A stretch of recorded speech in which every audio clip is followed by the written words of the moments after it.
Lini depan yang produktif tidak ada artinya apabila lini pertahanan sebuah tim rapuh.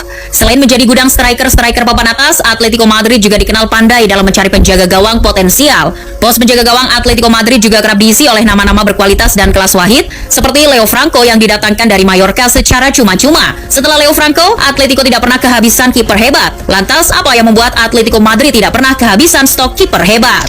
Setelah kepergian Franco ke Galatasaray, praktis Atletico mulai mencari kiper-kiper lain untuk menggantikannya. Lalu muncul nama Sergio Asenjo dan David De Gea. Masih muda, De Gea malah menampilkan performa yang lebih baik daripada Asenjo. De Gea tampil 84 kali dengan mencatatkan 23 clean sheet bersama Atleti. Sedangkan caps dari Asenjo hanya separuh dari De Gea. Pengabdian De Gea di Atletico bukan tanpa gelar. Ia berhasil menyumbangkan gelar Europa League musim 2009-2010 dan Piala Super Eropa pada tahun 2010. De Gea ini agak berbeda dengan kiper-kiper top lain yang pernah memperkuat Atletico Madrid, yang mana kebanyakan mereka diambil dari klub-klub lain. Nah, De Gea ini merupakan jebolan asli Akademi Los Rojiblancos. De Gea berada di generasi yang sama dengan Fernando Torres, Koke, dan Saul Niguez. Ya, bisa dibilang De Gea ini jadi awal di mana Atletico menunjukkan kepiawaiannya untuk menemukan bakat-bakat kiper yang tersebar di belahan dunia lain. Jika De Gea tak hengkang ke Manchester United dan memilih untuk tetap bermain di Atletico Madrid, mungkin kisah revolusi dari kiper-kiper top milik Atletico Madrid tak akan pernah ada.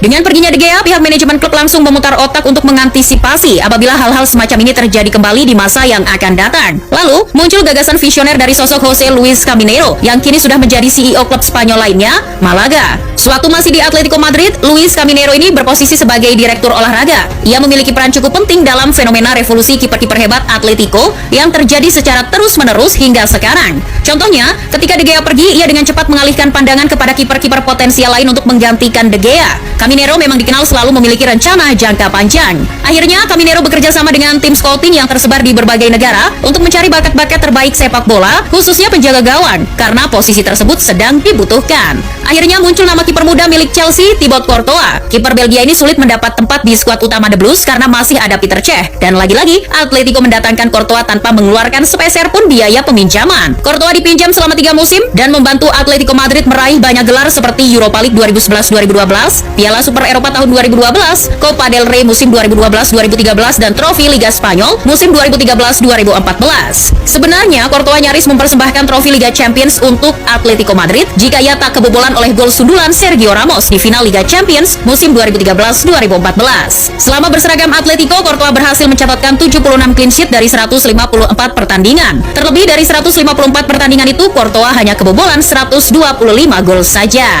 Saat kontrak pinjaman Courtois habis, Atletico Madrid mendatangkan 2 kiper sekaligus. Salah satunya adalah veteran Getafe, Miguel Angel Moya dengan biaya hanya 3 juta euro pada awal musim 2014-2015. Nama lain adalah Jan Oblak. Atletico memutuskan untuk membeli Jan Oblak dari Benfica dengan biaya sekitar 16 juta euro. Kenapa 2? Ya, inilah metode rahasia yang dipakai oleh Pablo Versione selaku pelatih kiper Atletico Madrid. Jika Caminero dan tim scouting bertugas untuk mencari bakat-bakat kiper baru, Versione berperan penting dalam pengembangan kemampuan sang kiper secara teknik di setiap sesi latihan klub. Pablo Versione ini dibawa langsung oleh Diego Simeone ketika ia ditunjuk untuk menukangi Los Rojiblancos pada tahun 2011 silam. Versione dan Simeone sudah bekerja sama sejak mereka masih menangani klub Argentina Estudiantes de La Plata. Tangan dingin Versione telah menghasilkan kiper-kiper luar biasa bahkan sejak ia masih di Argentina. Kiper timnas Argentina seperti Mariano Anduar dan Pablo Carrizo adalah bukti nyata metode kepelatihan Versione.